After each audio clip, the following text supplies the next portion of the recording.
મિત્રો આજે આપણે જાણીશું ટેટ 1નો સિલેબસ. બરાબર.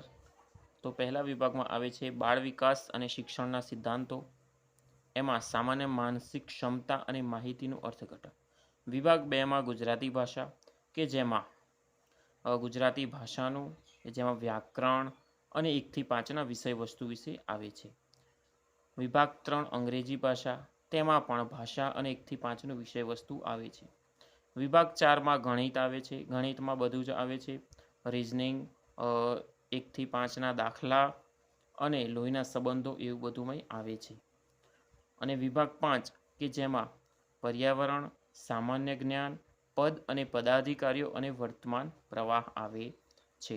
જો તમારે ટેટ 1 વિશે સંપૂર્ણ માહિતી હવે જોઈતી હોય તો મારી ચેનલ એટલે કે DZ એકેડેમી ગુજરાતીને લાઈક કરવાનું, શેર કરવાનું અને સબસ્ક્રાઈબ કરવાનું ભૂલતા નહીં. કેમ કે આપણે આજથી આ નવી શરૂઆત કરીએ છીએ જેમાં ટેટ 1 વિશે બધી જ માહિતી અને અલગ અલગ વિષય આધારિત MCQ અને પાઠ પણ લેવામાં આવશે. તો આભાર.